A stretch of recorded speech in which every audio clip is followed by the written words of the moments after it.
Yo, what's good? I need a haircut, and welcome back to another interview. Today we've got Michael Yumi Cassidy, like saying the full title, because I think it just rolls off very, very well. And he's an old friend of mine within the industry. Certainly, we won a competition together coming up for like 3 years ago now. Got the chance to go to America, and that was a very, very quick, friendship formed on that little escapade.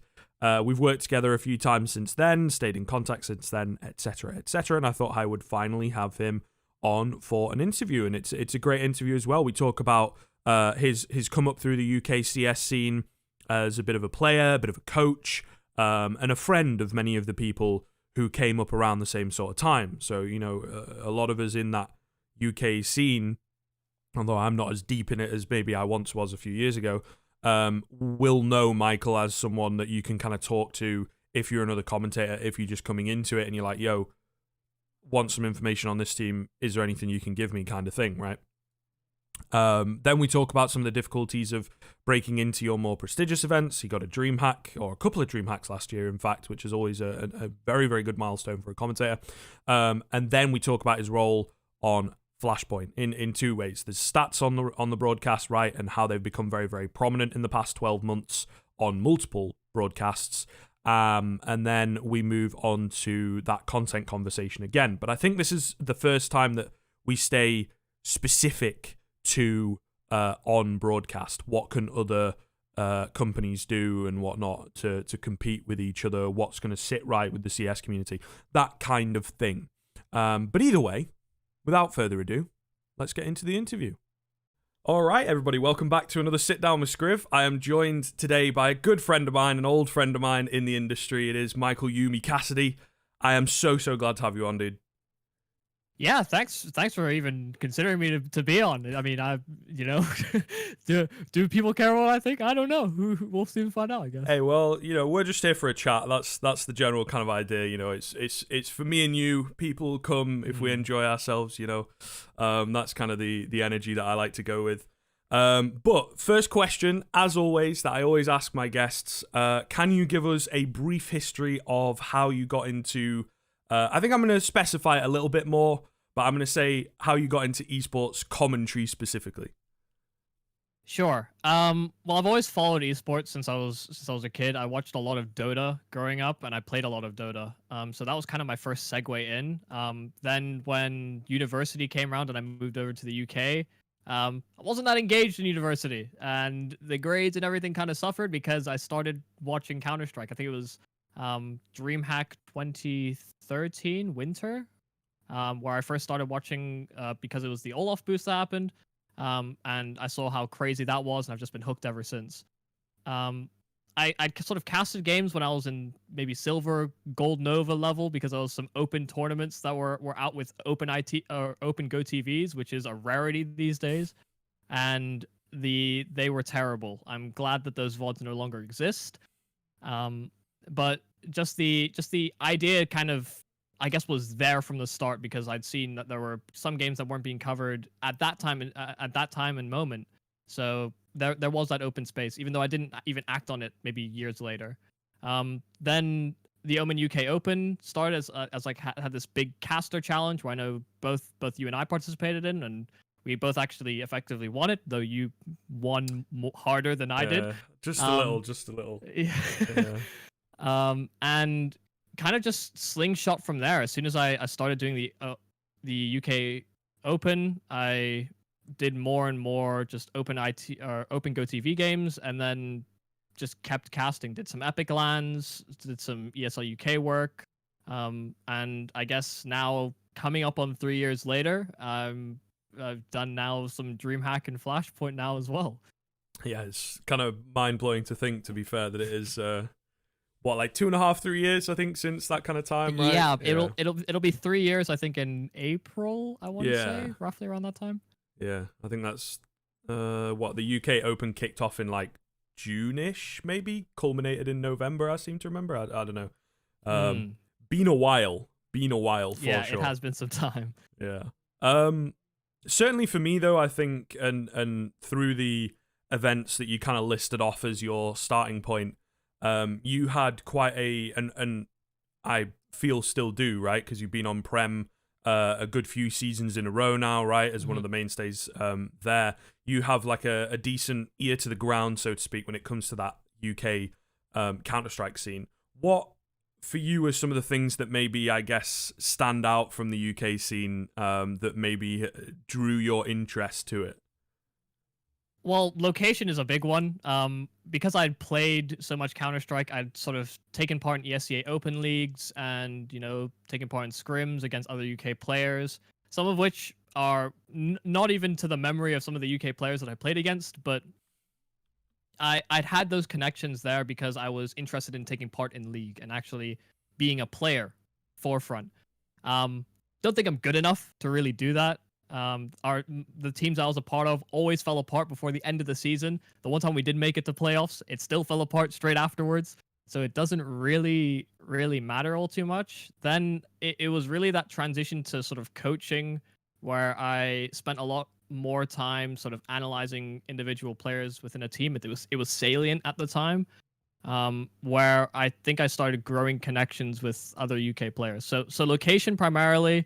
I guess starting off with the UK Open was a really big sort of research point for me because there were newer teams and there were some more storied players that were taking part in those tournaments that I needed to brush up my skills on. And I actually had to do a lot of sort of individual research on players just to make sure that I knew where they had come from before what I knew them as now.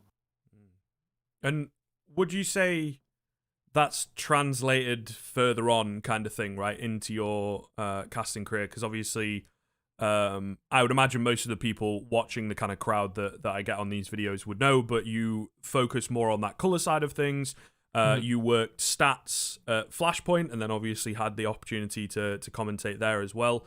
So yeah, that kind of initial build up and learning more about players within your own scene, so to speak, one that you were taking quite a heavy hand in. How has that translated forwards? Yeah, it's so much harder when you get to the international stage because there's one, more history there, and two, you're further away from the action. You're more detached, it feels like. So even if I'm able to look up the same storylines, or even if I've watched these players throughout all my time watching or playing CS, it's kind of it's weird that it's hard to feel that same attachment to the scene or that same attachment to the players, because if you weren't there at the start or you weren't sort of watching them close up, it can feel as though they were just entities on a screen and there's no person behind it. Even if I know in my heart of all hearts that isn't true, it can still be this sort of disassociation between what I see on screen and what I actually feel in my gut, effectively. I being a part of the UK scene, I've seen the players, I've spoken to them in person. I know that there's personalities behind it. Sometimes the play styles are reflections of their personalities, and I'm sure that's true in international CS as well. But unless I really tangibly get that interaction, maybe it does always have this sort of disassociation in that some respects. So it has translated a bit. I still do my homework in that respect, but I guess it doesn't really feel the same. It hits different. Yeah, no, I can feel that. I can feel that for sure. Just having that more personal connection, it sounds like, makes a relatively big difference to how you can kind of reflect their opinions and maybe even go deeper than just sort of the numbers and the general opinion of a player or whatever, like facts that people know from a recent interview or whatever. You can get a bit deeper into their approach to the game or whatever if you have that more personal connection. I suppose for me that would move us into a question that, again, I tend to ask a lot of the guests when it comes to working on the broadcast, as a commentator, right? What are some of the things that you could be from an analysis on a desk standpoint as well, but what are some of the things that you tend to focus in on? What do you find like a nuance or a certain angle of the game that you think has piqued your interest or that you think has a great deal of impact? I think primarily positions where people play. I it can be odd to sort of look at it from this scope as opposed to doing strict homework on team specifics or looking at player tendencies, but just being able to look at the map for maybe 10-15 seconds and gauge how they're going to respond to any given circumstance, I think is where I draw the most insight or nuance about a team. If I can see that they're playing a very reactionary setup, let's say they're playing defensively on, say, on Inferno, where they've got someone just doing nothing in CT spawn but hovering between the two sites, that is really, really interesting to me, because it shows that they don't really maybe have the most confidence in one side of the map versus the other, and they're not playing sort of strong or weak bomb sites, but instead that they want to have that sort of late round flexibility. I've actually kind of realized I've taken a recent interest in chess. 2020 has been a big year for chess, but just the idea of having these, just being able to look at the board state and see which position or which side should be more winning in a circumstance is fascinating to me. And I think that in Counter-Strike, it's not as clear cut as that, but it is certainly as interesting for me. Yeah, I think when I come to play, and all that, I think that one of the things that I learn from watching CS at a high level and kind of, having an eagle eye on it kind of thing when you are commentating and you're trying to look out for everything, right? I think sometimes if you're watching games that are going on the second monitor, you can kind of catch the important moments, but maybe you don't see everything. But I would say one of the bigger things that I've definitely improved is just the positioning and the small little changes that you can make. And I suppose as well that bouncing off of other players, working with them, which, most of my playtime is done on matchmaking. So it can be quite hard to read your teammates and what they're doing, from time to time. But yeah, I think it's a really interesting area of the game that maybe isn't as immediately obvious as you think, like how subtle these changes can be, or some of the really great players. I think Calder's one that does it quite well, where you get one kill and then just a nice little adjustment, still in the same area, but you've changed enough that your angle is still advantageous. Stay like on CT side more so I'm talking about, right?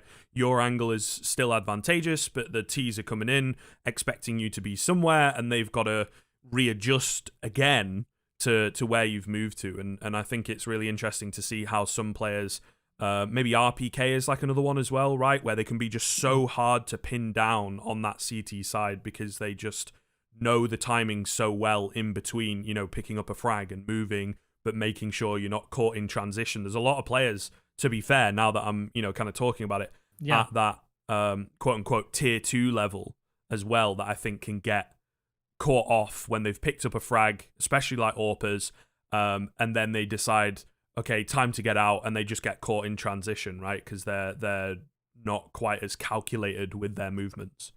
Yeah, I think it's just identifying or seeing from the player's perspective how they identify whether their position is still a threat or not. Because, like you said, if you get that one kill and you push or you fall back instead of just maybe taking a different position in the same spot or moving ever so slightly, you are still a threat. But they may not want to push you, and it may not be, like you said, an advantageous fight. So I think even if just we're touching on that tier 2 side, if we're talking about players that make those mistakes very frequently, I mean, you look at maybe teams like, I think Havu are one that I've seen in the past that have kind of experienced this in a range of the different players, where they'll get one kill and then they'll try and push for more, which in some instances works out wonderfully, but that does, I think, stem a lot more from this the emergence and the ever importance on fragging, and I guess the pugging that goes with it. So there's always that fine balance to strike. Yeah, for sure. I think it is certainly, though, much more popular, isn't it, to just come in with that mad fragging kind of style that maybe doesn't put as much emphasis on that. Especially when everybody's looking at Zywoo and Simple and seeing what they can do. I mean, it's a tough act to follow. Right. I think there's you know, the role models there maybe, because sometimes the way that I think Zywoo especially you know, approaches the game, it doesn't seem as calculated or like as smart, if that makes sense. Some of the crazy rounds that he's able to pull off. Not saying that, you know, he has his own way of creating his look, right? And but if someone were to give you like the fundamentals of CS, here's what you should work on, here's what you should improve on, sometimes he makes decisions that maybe that teacher would look down upon, but he makes them work, if that makes sense. So you know, it definitely makes sense that sometimes maybe those players that are indeed looking up, especially with so many strong AWPers, almost like across the board in all tiers. Again, it always feels weird to tier it up, especially these days with how competitive everything is with the online era. But yeah, it does feel like there's maybe not as much emphasis on that smart calculated play that maybe we would have seen like a few years ago when, you know, your existences and whatnot and NIP even were the more effective teams. I think they approached the game in a way that was a little more thought out. Yeah. I mean, it's hard to quantify because Zywoo's in-game IQ is just ridiculously high, but especially when he's in a sort of a clutch or a 1vx, he knows what to do, but in a lot of respects, some of what he does isn't textbook. It's just the other side are going to give him that much more respect because they know what he's capable of. So you can get away with more effectively. Yeah, for sure. It's a hard push-pull.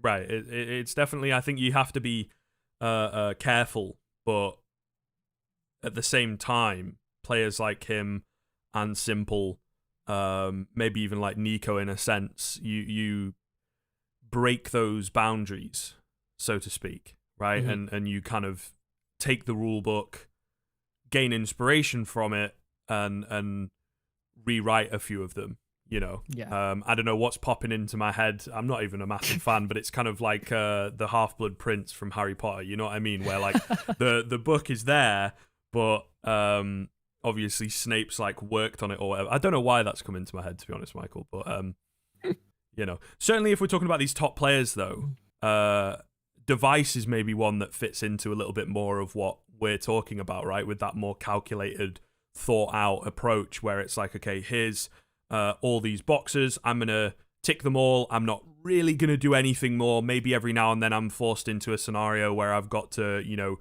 1v4 with a Deeg or whatever. But for the most part, there will be a game plan in place that Device sticks to and plays it to its peak, rather than indeed taking that rulebook and rewriting it, I suppose.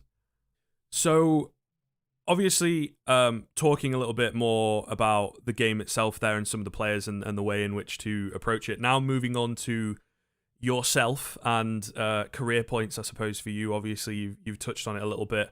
But you got the chance to work on Flashpoint, which I think it is safe to say is a very big milestone, right? Initially working on the stats side of things, and then, of course, moving forwards into doing a little bit of commentary as well. I wanted to touch on the stats. I guess, ultimately, my question would be, like, how do you fall into a position like that? Oh, so the whole lead up to Flashpoint was a bit last minute. Okay. I'm not quite sure what happened behind the scenes in that respect, but Hawker was initially going to be doing this stats role for Flashpoint, and for one reason or another, he then moves into an analyst role instead. So then they had this stats position that was just kind of left in the void. And from there, I guess I got referred. I got hit up by some of the people that helped organize some of the open stuff that we did 2.5-3 years ago. They knew I took sort of more of a color role and wanted to see how I maybe took on stats. So they knew that they were getting into a ballpark where I hadn't done stats before, and nor was I really marketing myself as a stats guy. But I guess they wanted a commentator that would be able to infer which stats were of importance versus those that weren't, and then I could relay that off to commentators. It wasn't this. I think when I was initially pitched the idea, I had ideas of what it would be, being showing all these on-screen statistics for a certain player. Maybe it was success rates in duels or entry statistics or what have you. But unless you had some large demo parser to pick apart that data, that's not really openly available via HLTV in the same way that I'm sure the HLTV stats have that logged somewhere in the back, but that's not on the website for what you're for the data that I think is most sort of interesting to the analysts or the commentators in the moment. So I guess kind of fell into it, which is a bit awkward. I had asked, I knew SEO had done some stats work, I knew AZS had done some as well, so I sort of asked for their takes on how they would approach it, just to sort of touch on all bases. But I think I'm in a way I'm kind of underwhelmed at my own performance within the statistics role because I felt like I could have done so much more in that space, but the inability to be able to pull all the live game data in a document and then parse it effectively without having to go via HLTV in some respects did feel like a really big limitation. And that's something that probably comes from a third-party application or having to develop your own application to try and read through the server API, which is just tools that I wasn't prepared for. And in terms of the commentary, that I almost feel as though they went with a commentator for the stats role because not only were we setting up in a bubble for a month where casters could maybe take a day off or, rest their voice or be a bit more relaxed, but worst come worse, if somebody had ended up testing positive for COVID, because this is in amidst lockdowns and we had to contain ourselves in a bubble for a month, then effectively I could be a stand-in or a substitute, which wouldn't have been the highest tier substitute, but it would have been a substitute nonetheless. So I think that was maybe part of it as well. Yeah, and I mean, well, we saw what happened in the end, so I think it was. I think for all the praise the tournament got and how well things went for so long, and then for it to end in that fashion, it did leave a lot of people a little sour, and for right reason. Yeah, absolutely. I mean, it's kind of been done to death. There's an episode on it, an episode of By the Numbers on it for sure, where they talked about that and went into it. So I kind of wanted to stick more, with the side of you like being involved in that. First of all, where do you see stats going? Because I think it's something that this year particularly, right? SEO's always done a little bit, and obviously with so many different players within the scene, so to speak, there's a lot of innovation that comes in. I seem to remember and feel that it was ESL on their broadcast, maybe like on a DreamHack as well, so it's kind of by assimilation. They were like the first ones to start tickers at the bottom that would say these cool stats and have them available quite quickly for their desks and things like that.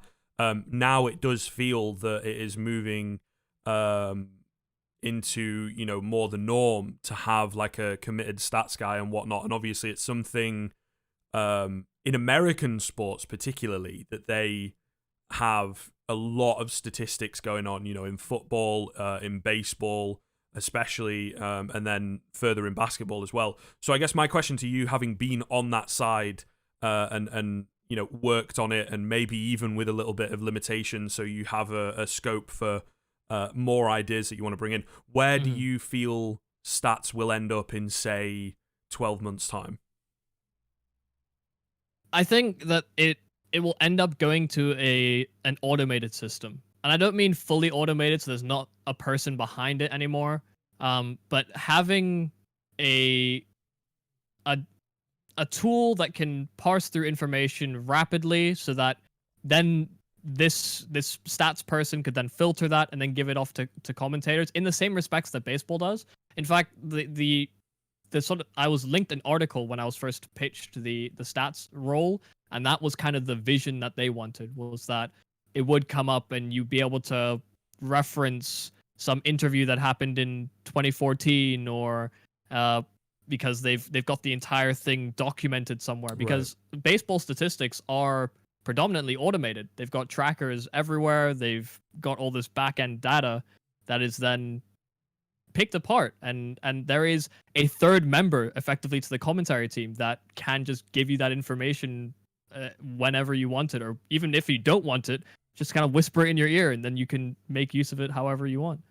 Yeah, and I think if you have like a decent person on the other end, they can kind of tell when you're needing a statistic, right? Whether by like kind of the language that you're using and you can't quite remember, maybe as I think the advice would be, if you really need it, you'd be like forthcoming as a commentator and just say, I can't remember.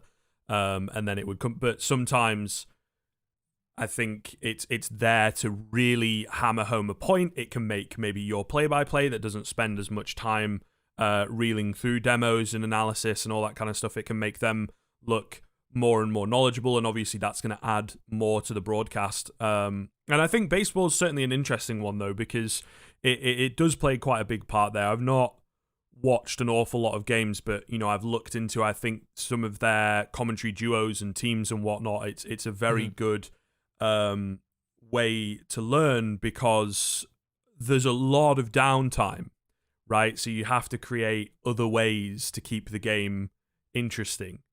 When things are swapping over, etc., etc. In football, they put ads everywhere. Like in American football, they put ads everywhere after the play, and whatnot. Maybe a bit of the replays. They have. It's actually kind of interesting for people that might want to look into it. There's a lot of technology behind like their augmented reality kind of thing, which maybe to us coming from like esports and stuff, but they've had that since like the 90s, right? And I think someone at like MIT designed all the lines that come up to show how many yards are left, how many yards have just been picked up in that play, etc., etc. But yeah, I think baseball is a really interesting one to look into, because they have many different ways that they like to keep the broadcast like I say, entertaining and interesting, aside from the game itself, whether that's with the personality that the broadcasters are able to bring, or with the information and the numbers. I think that statistics are very, very popular, and we touched on it a little bit beforehand as well. It comes into like content, right? Doing analysis stuff is very, very popular, because people just want to consume as much information about the game as they possibly can. Yeah, I think analysis content in a lot of ways though has kind of stagnated. Again, this is a difficult thing to do as an independent creator, or just say a commentator that's looking to do analysis content, but there is a sort of lack of polish on so much of this analysis content that is out there. It's all same demos, pretty much the same experience through and through, different voices, different takes, and that's where most of the value is, right? But in a lot of respects, that has not evolved as time has gone on, even though the technologies to make maybe augmented displays, or just having some sleek graphics on screen, or pulling up statistics or whatever when you're referencing it in an analysis on the analysis side, could be so much more accessible. So I agree. There's so much analysis content. I have plans to do some myself, but that is, again, I have these ideas of what I want it to be. So the prospect of putting something out that I'm not entirely proud of is a terrifying one. But I think that there's still so much more room to grow in that respect. And the fact that the broadcast end hasn't even caught up to that yet is also surprising, because that should be the leader, and then the content creators should effectively follow in those footsteps. Yeah, I think it's an interesting one, isn't it? Because we this past year, again, 2020, very introspective. People have a lot of time on their hands as well. I think that kind of plays into it, and it seems in the world of CS commentary, myself included, everyone and their mother seems to be getting into content creation. You know what I mean? And trying to innovate there, and what kind of angle do you come in? And it is very difficult. And again, there's little in the way of those kind of massive role models, like on the. I think this is the thing with CS as well, being in like this open system. There is this kind of competition, but it's much more maybe flat than you would expect, right? It's more about getting the best dates, bigger prize pools, and the best teams. And I think that's where, and maybe you can attest to this a little bit with being involved in Flashpoint in a sense. I think that's where Flashpoint has kind of upped the game a little bit, because they've started to put focus onto other areas. And it's not necessarily, it's like, look, we've got the biggest prize pool, right? And we've got a new system, a new kind of half semi-franchise system, so that teams feel a little bit more of the return. The one thing that maybe we are lacking a little bit is the super, super strong teams, right? But that'll come in time. And then they have this energy of, constant sort of self-improvement, involving the talent a lot more was like a big thing that they were going to go for.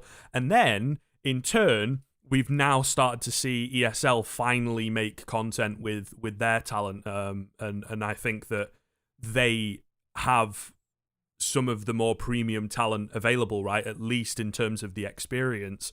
So the fact that it's kind of taken them so long is strange to me. So I feel that Flashpoint is kind of not like innovating in that way, but when we see other esports, like, League is the big one, the LEC, and their use of their talent beyond commentary, beyond analysis, is kind of second to none. And I feel that CS, with being, and obviously a bit biased here, but with being the best esport to watch, right? There's so much room for potential that just feels like it's not really being utilized properly. Yeah, so this comparison is made all the time, and I know that was a discussion that was had at Flashpoint. Is because you know how involved Thorin is with the League scene, and just understanding the sort of content behind that.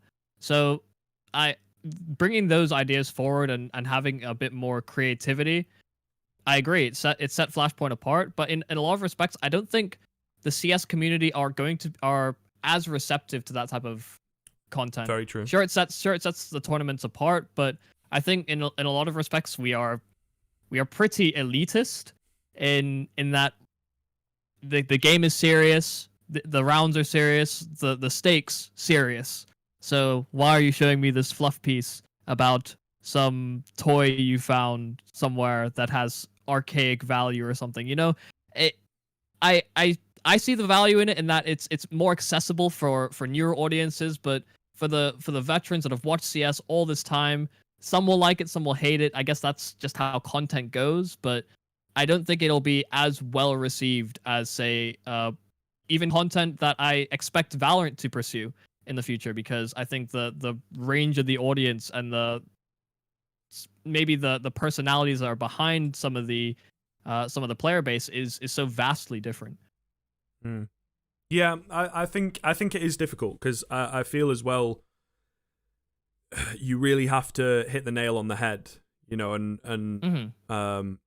it has to be indisputably awesome, right, right, and funny, and in the like an in joke in the community that other people that watch Overwatch or whatever are not going to get. There's so many kind of check marks that some people expect, but at the same time, I just think for me, it's an angle that's so effective, I think, to just bring a little bit more to the broadcasts. Absolutely. But then it's hard, isn't it? Because we're getting to this point of how much longer will all this work and whatnot be free, before things start to get to a point of you have to pay to watch the finals or whatever. I don't know. I think it is, for me, kind of an inevitable step with esports in general. If they can keep everything free forever, then I think you're just kind of going to cap how successful this whole thing can be. But obviously you've got to find the right way of going about it, for sure. Yeah, but if did end up going that route. I'd probably compare Counter-Strike to the sort of within the sports world boxing. If we ended up being a pay-per-view boxing match, I don't think having funny pieces of content in between again would be that sort of angle. Instead, it would be a bit more almost vicious. I feel like the tone would shift. Yeah. But again, that's just my perspective on it. I'm not sure how reflective that is on the whole industry. I'm a huge fan of even just how ominous as a theme for the Blast tournaments, how they feel. It always feels like it's this like mystery tournament somehow, just based on the way that they've done the colors and the sound design. It's interesting, and I'm sure that novelty will wear off eventually. But it is again another way to separate yourself. I don't think it has to only be through side additional content, or maybe I almost said like side piece content or shoulder content. But you can do that in a lot of respects just based on the way that you design and direct the tournament, I suppose. Yeah, I think it's interesting though, isn't it? Because you sort of start talking about content, and obviously at the moment it is, at least in terms of that shoulder content, like you mentioned, where most of it goes, we kind of just assume that it's funny. It doesn't necessarily have to be funny, to be fair. I think there's little bits of it at Katowice this year with the kind of the hype, as it were. They're not like massive, but it's building up a team who's made moves recently, just little tidbits. And I think things like that have been there in the past. And Thorin, during Flashpoint, made some really cool kind of history of these players, right? History of this team. Obviously, the one that I watched was like the Dignitas one, so there was a little bit more history of the players there. But I think stuff like that as well could fit in quite well. It's just, again, hard to find the right way of going about it. But I genuinely think, in the same way that I guess on TV and probably on sports and whatnot, the idea of someone who writes storylines, the idea of someone who specifically creates that content, I think is on the way for sure, right? And then using some familiar voices. Again, Katowice did it with Machine, right? And the little trailer that they've got going on for that. And yes, you could probably get someone who is more experienced at doing voiceover and whatnot than he is, and make it super, super clean, but then that's not going to be a voice that you recognize and therefore that you kind of connect with as someone who is also passionate about what you're passionate about. So I don't know, it's a conversation that tends to come up quite a bit in these interviews, right, with the characters that I have on, usually about YouTube content, but certainly talking about content on broadcasts. I think it's that next level, because every year there needs to be something. We've touched on the stats. Like I said, I think that's a big thing that has changed in 2020 and has a lot more focus and a lot more place on the broadcast. And I do think without COVID, we would have had a little bit more, solid content creation. The Flashpoint stuff is great, and I think it's got the right energy, but they are obviously limited when they are in a green screen room with a cast of 8 to 10 people available, not the players that they would want to get involved and stuff like that. But I think this next year is definitely the time, Yeah, I think one of the things that I guess we haven't touched on was that they actually did these small little documentaries as well at Flashpoint, which some of them were actually done and filmed during our sort of containment period, sourcing people from other countries to go visit and, film these documentaries because, there's no travel and everything. Like, that's a whole logistics nightmare that they pulled off rather well.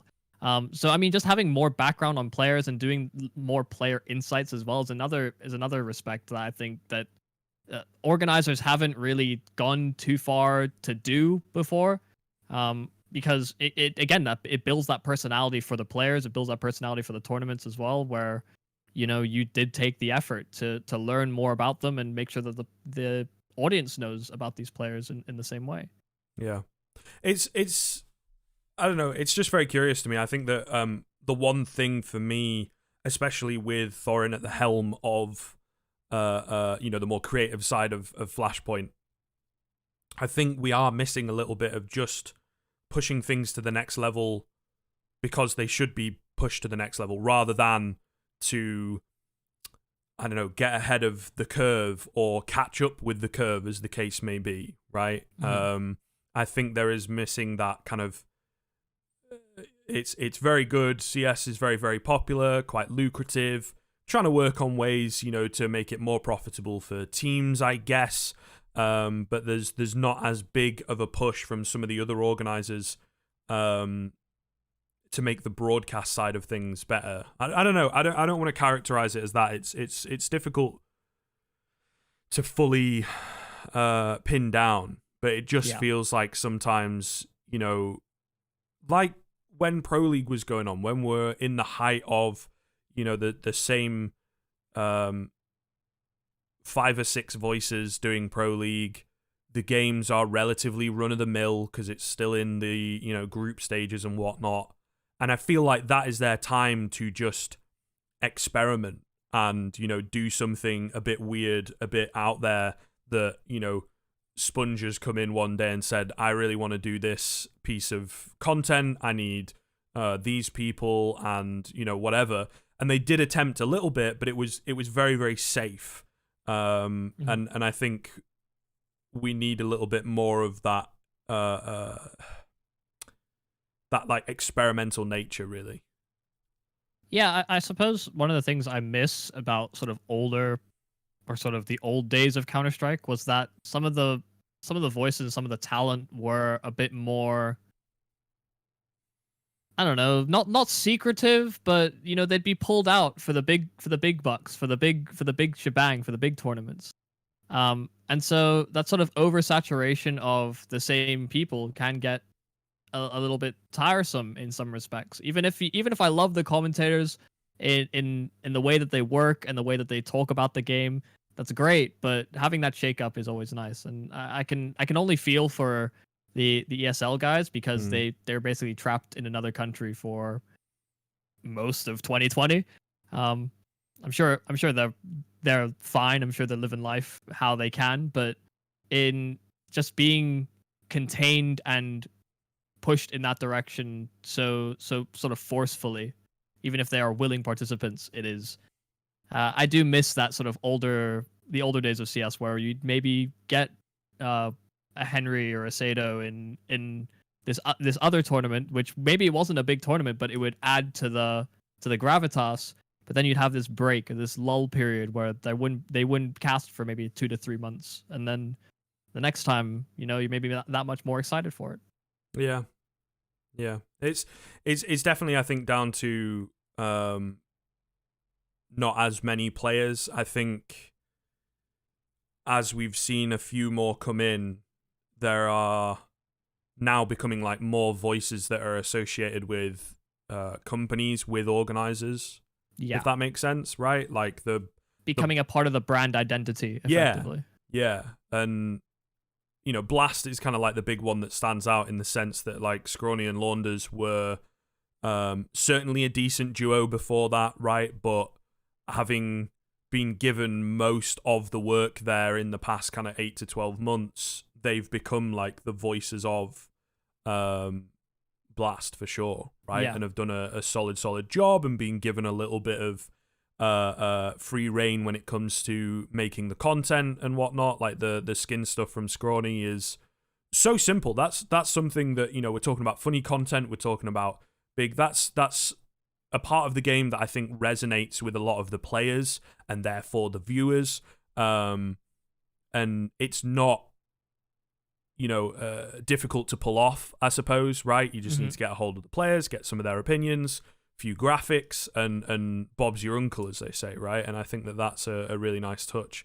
But yeah, and then moving on, Hugo and Harry, it feels like are the voices of ESL at the moment, right?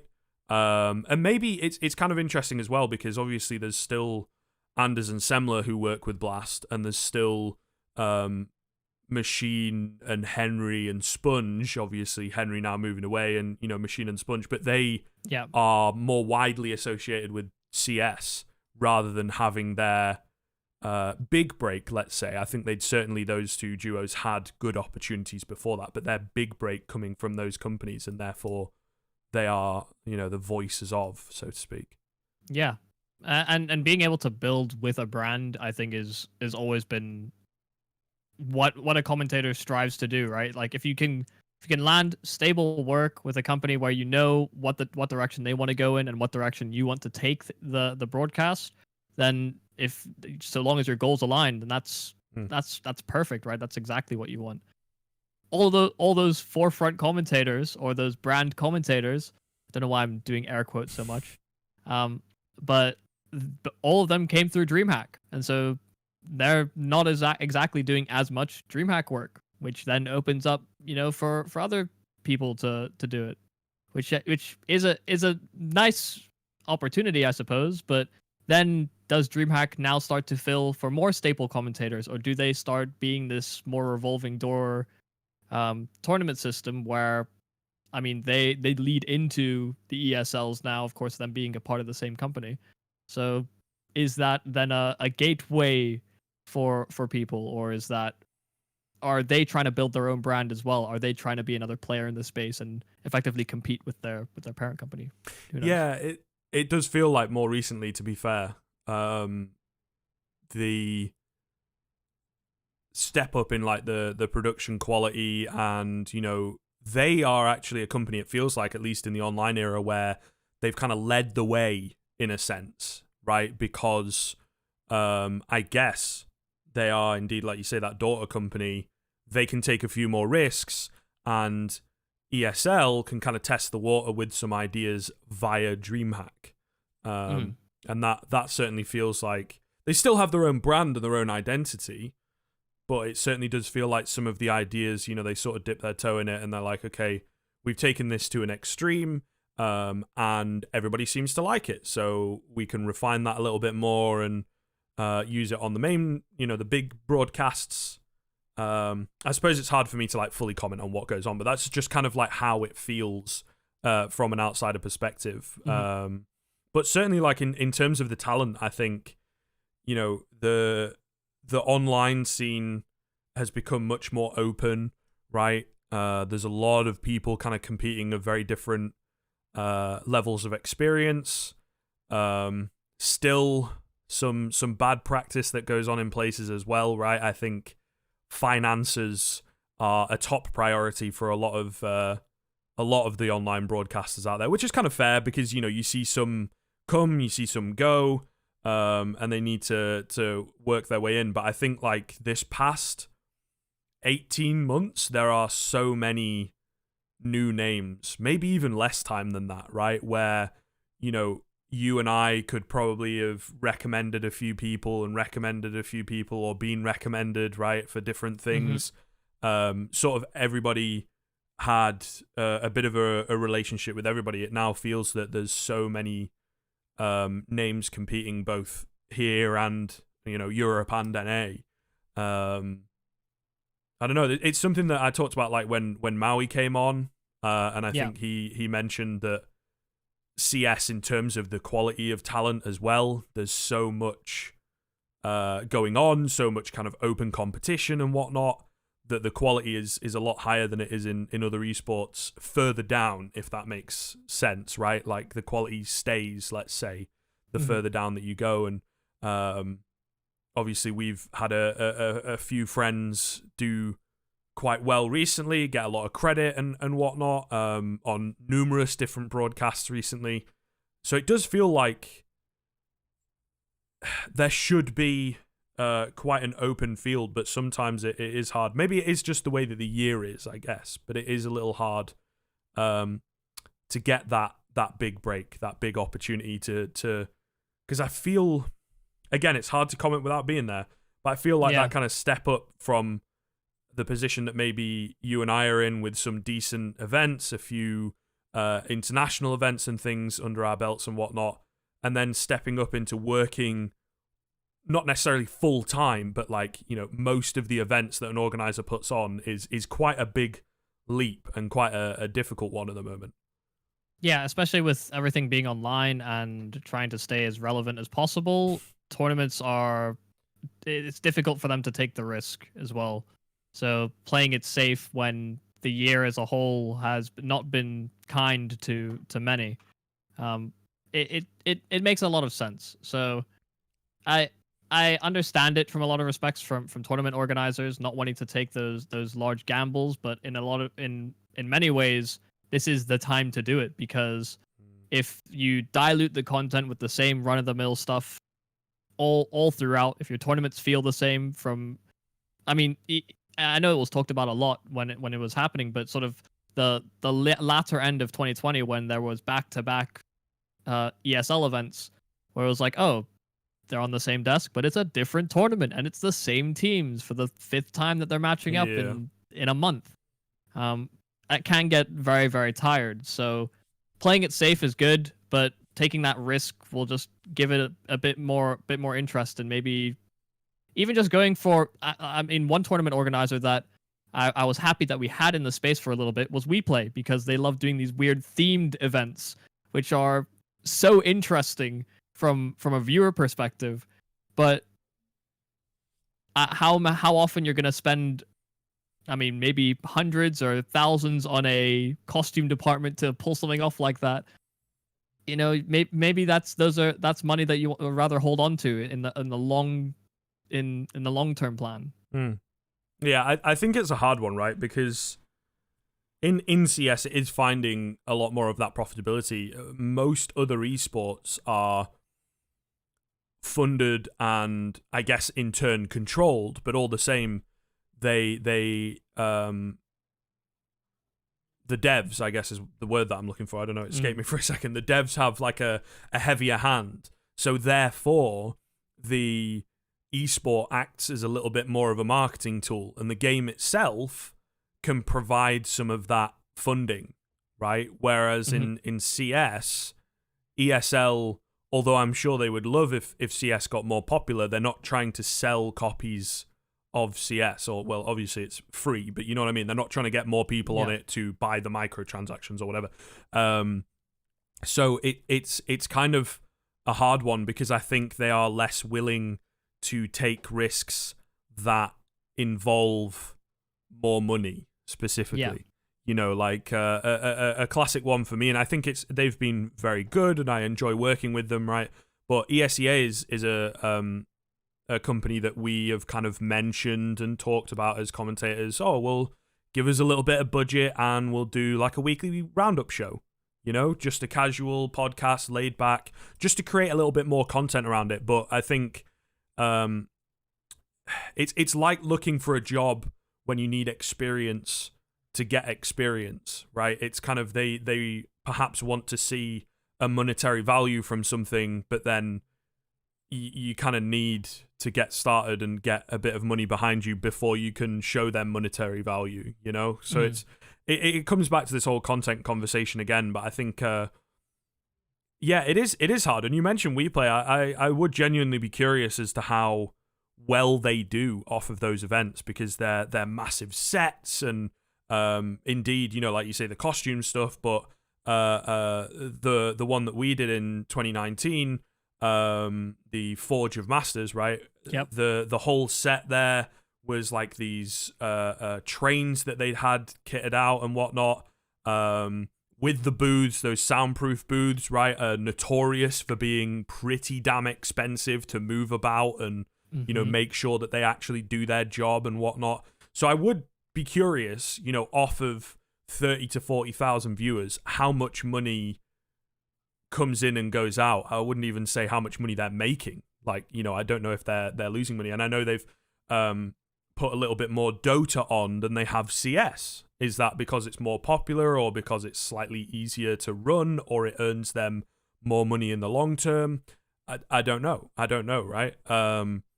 But yeah, I think it's hard to innovate in a space where you have to come up with the money yourself. You know, even perhaps moving into Valorant, they again have a sort of open community system, but as far as I'm aware, Riot still pay attention and go with people that they enjoy working with in NA, right? Like Nerd Street getting a lot of that. So I think it's a hard kind of ecosystem to move around as a business, for sure.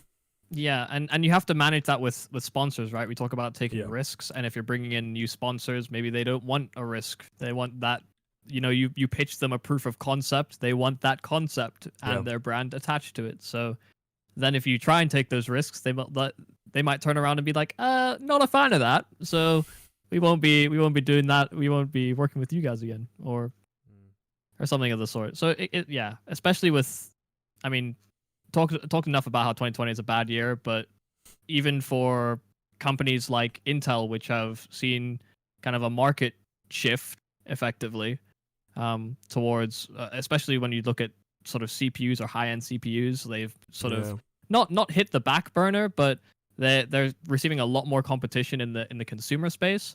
I mean, seeing if we had Intel pull out of sponsoring tournaments because they're such a big part of I mean, if you think Intel Extreme Masters is such a big thing, and having that sort of Grand Slam token thing is awesome for the scene.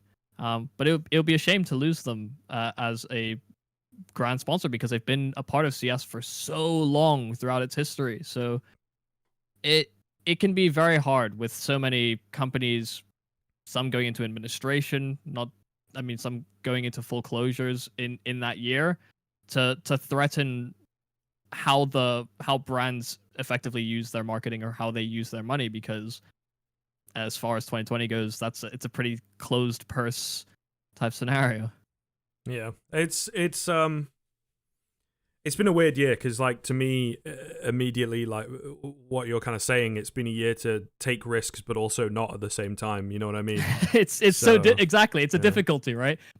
I don't think there is a real answer in that will please both TOs and the viewers, because you want variety as a viewer, but for a TO, variety is difficult, and it comes with a monetary cost. Yeah, absolutely. Look, I wanted to just, as we draw to a close, about to hit the hour mark here, get a little bit more from you on the mechanics, the ideas behind your commentary work, right, and whatnot. We've had a nice chat about the ecosystem, and I'm all for keeping it open and everything. But something I've not asked for a little while, I think I'll shoot this towards yourself, because obviously we've talked about commentary, we've talked about stats, we've talked about the way in which companies work and whatnot within the space. Who are some of the inspirations that you have? I think I'll leave it nice and broad for you, right? Perhaps try and keep them to esports in a sense, but it could be anyone from anywhere, not necessarily behind the commentary side of things. I'd like to thank my mom and my dad, first and foremost. That's fair. In terms of commentary, probably, I mean, Sadicus and Henry were always the benchmark for me when I just started out. I know Anders and Semler have been doing it a long time, but I guess I wasn't there for all of that same history. I got into the game quite late, so in some respects, well, I say late, but it'd only been going on for about a year before I started watching.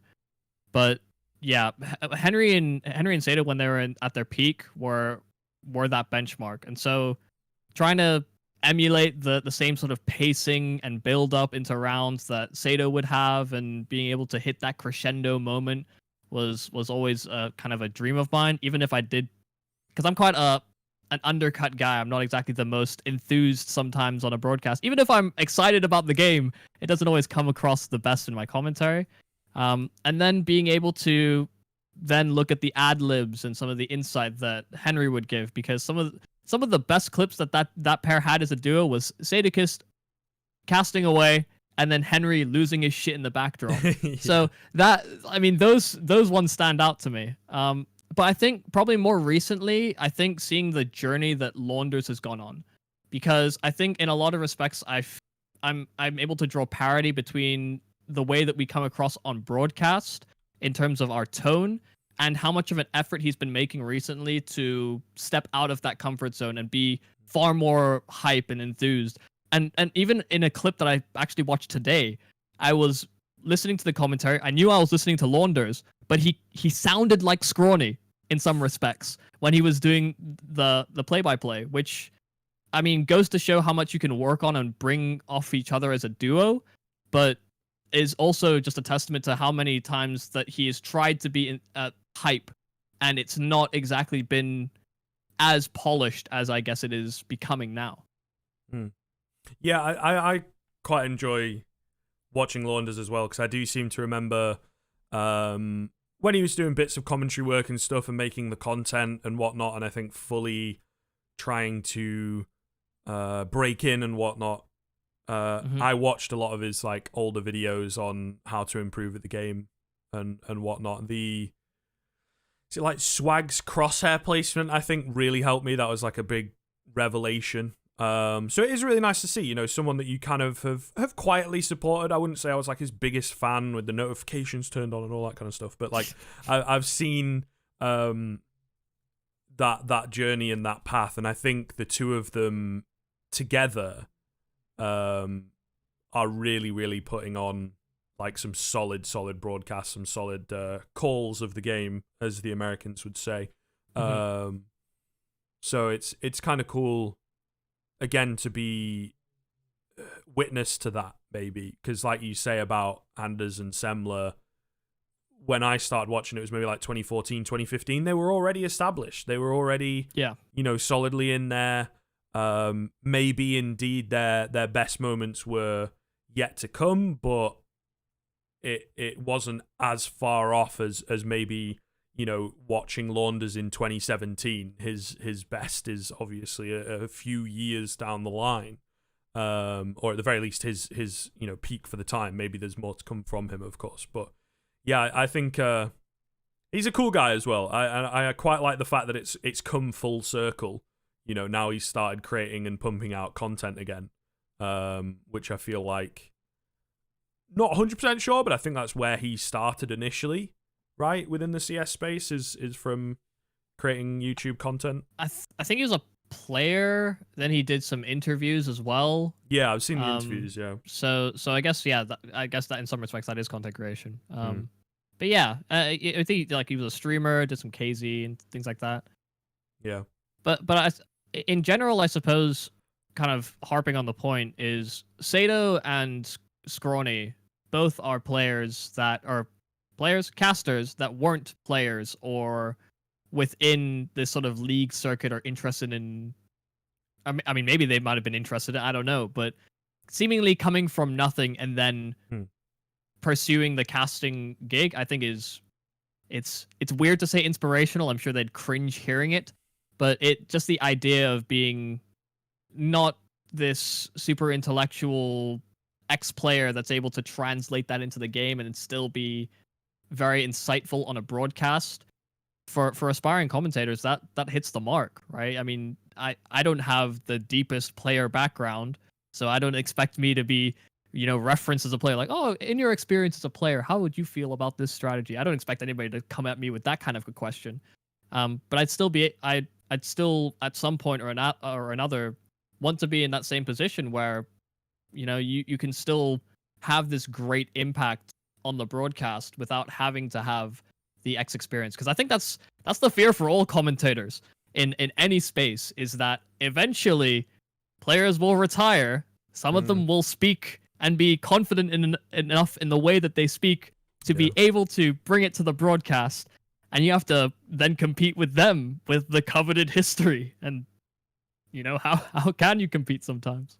Yeah, it's definitely a scary thought, I think, in a sense, especially like on the come up, right? Yeah, but it's okay. The machines are coming for us all, so. Well, there's only a matter of time. But yeah, I mean, to be fair, Maniac's probably one I think that fits into that quite well, right? And Pimp as well. Yeah, very true, very true. I think Sean certainly, you know, worked on it in the past. I don't know what gets in there. I thought he was pretty good, but it didn't seem to fully. Maybe he only wanted to work the biggest events, or the idea of travel, I guess. You know, but there's certainly a space for that, and it's interesting because there's a lot of people in CS, I guess, because it's older and it's more historied. There seems to be a lot of them that will indeed retire from playing and then try and move on to a broadcast, and make that work more so than other esports, it feels like. Yeah, and I guess I'm gonna loop back to questions about UKCS. The one thing that I wish that we saw more of was that transition from UKCS players to become commentators. Because Big I think, man Henry. yeah, I mean, just color commentators in general, or people that are able to bring some level of insight, are so sparse in the UK scene. We all like to try our hand at it. I'm still not the most confident in myself sometimes to do it. Yeah. But until there are more in the scene, there is, I guess, less to reflect on. The last ones that come to mind are SEO, Jackie, and Snods, who have all seemingly departed from CSGO commentary. Because I'm sure maybe they are still working in the space, but I just haven't seen it. But taking a hiatus or pursuing other games. I mean, an SEO doing as much stats work as he is, that's I guess a natural transition. But yeah, seeing more people enter the space as opposed to leave to other ventures would be great. Yeah, and I mean, in sports, it's almost like exclusively what desks, as it were, are made up of. There's like a host, and then 2 or 3 ex-players. There's very little in the way of here's someone who really, really likes baseball, and has done all the research, has done all the watching and the stats. Here they are alongside, ex-player. They're generally speaking, I can't comment on every single sport, but it certainly feels like in British sports, which, watch a fair amount of, the football and the rugby and the tennis, and I mean, match of the day is a big thing here in the UK, right? So yeah, and they're all ex-players, it feels like. So it certainly, I think it is what you kind of touched on, obviously jokingly, but certainly having that history and that respect already there makes it a lot easier for players to just immediately jump in. And if you are indeed a little bit confident, maybe you need to learn how a weatherman works, and then you're pretty much good to go, to be honest. Yeah, I think it's just something that's maybe lacking in the scene, but it can be so hard for, I suppose, players to transition into a role like that, because part of the reason I never succeeded as a player is because I don't really feel like I have the hunger to always want to win at any given point. If I'm in an environment where I guess if it's eventually things do get hostile when things don't go right, I'd much rather just be in a space where it's like, you know what, we're having fun, we're winning. I mean, that's the objective. You have fun by winning. So I guess I wasn't as competitively driven, in spite of the fact that throughout my entire life I've played sport and loved it competitively. In esports, it was a lot more difficult to sell. So I guess if you're wired that certain way as a player, then transitioning to a position where you are commentating and therefore not winning, it can be a tough one. And not to mention, I mean, just being confident enough to speak in front of a camera, even if you don't know what you're talking about. Yeah, no, it's a fair point. Also, I guess the one thing that's a little bit different in our space is streaming as well is quite a genuine option when you've finished, and that same kind of history, respect, following, etc. all applies there, and maybe you get to keep some of that competitive element alive. You can be a bit more yourself, right? You are your own boss, which sure, if you're like self-employed freelance commentator, but once you get on the broadcast, you are working for someone else or in someone else's space, the way that they like to approach a broadcast and the content that they decide to include, whether it's just simple graphics or full-on videos or whatever. If you don't like working in that kind of space, streaming is quite a genuine option. Because to be fair, from time to time, when you do maybe beyond like the big ones, like you mentioned, Match of the Day, there's a lot of chemistry there, and a lot of, and Soccer Saturday is like another one, and all that sort of stuff. But sometimes, like I watch the Super Bowl coverage on Sky, and a couple of them were into it, but the others just kind of, it felt like they were just there because someone had paid them to be there, and they just gave their very flat, very plain, unentertaining opinions, you know. So I think maybe there'd be a few less ex-players and whatnot in the sports space if they had somewhere to stream. I don't know how you'd work that out, but you know what I mean? If they had like an option to go towards. Yeah, I mean, if it's a natural transition, everyone wants to be the Scar or the Shroud that retires to streaming, but then some go back to competitive gaming. It's a difficult one. I think it's obviously less popular here in the UK. I mean, UK streamers aren't the vast majority of the most popular outside of other UK people. Like NA is really where it pops off. I know Asia gets quite a lot of viewership. I know the Spanish community had some crazy numbers recently. But in general, I think, I think it comes down to the attitude where maybe we don't have enough sort of crazy personable people in the UK scene to bring us all together into one space. Or maybe it's just, I'm watching a guy play a game. I'd much rather be playing that game myself.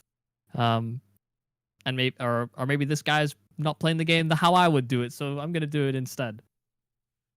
There can be this, I can do it better attitude as well that maybe deters you from making that transition. I don't know, man. I just want more players on the desk sometimes. It would be good. It would be good. I think Prem's always been at a very, very good level, you know, in terms of like the quality and the stories of the teams and stuff, but getting a little bit more out of the players. I'm not sure. I think they added like a few interviews. You probably have a bit more of an ear to this, right? They added a few interviews in places, but having someone jump on the desk that is indeed super, super knowledgeable. Because I think the thing is as well with like a local scene, it can be kind of hard if you're not in it, right, to get all the information. There isn't as much of that, you know, HLTV news all the time going on, and there isn't, you know, the interviews, I guess, that they have like all the time before and after games and blah blah blah that like some of the top tournaments have, I guess. So it can kind of be hard without having someone who's, you know, big expert or massively involved, and obviously a player is going to be massively involved.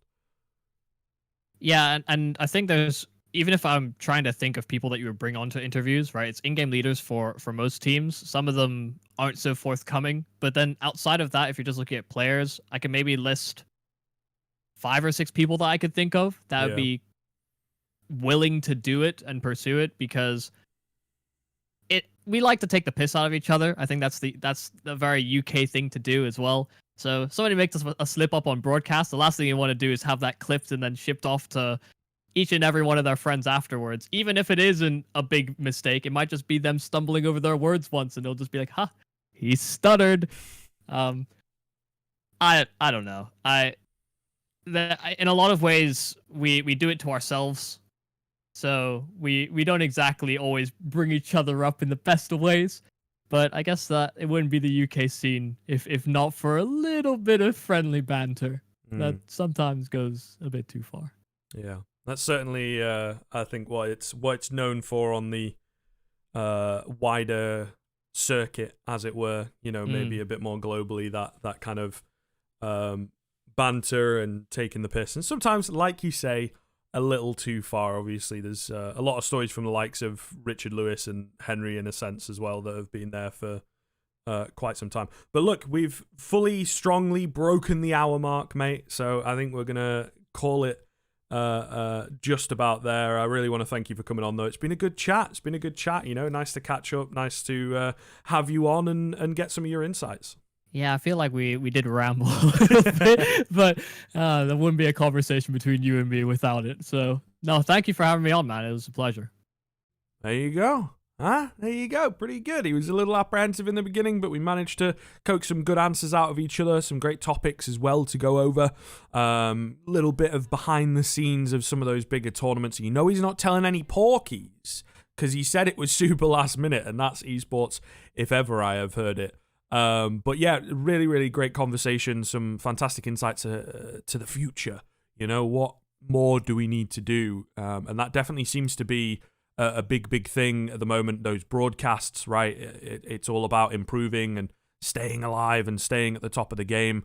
as well as the kind of behind the scenes with the teams, making sure that they all stick around and maybe only go to your tournaments and things like that, right? Everybody's trying to compete for the top spot at the moment in the CS scene. And from our perspective as commentators, working on making your broadcast as best as possible is obviously our main focus. But, as always, thank you very much for watching. I appreciate your support, and I will catch you in the next one.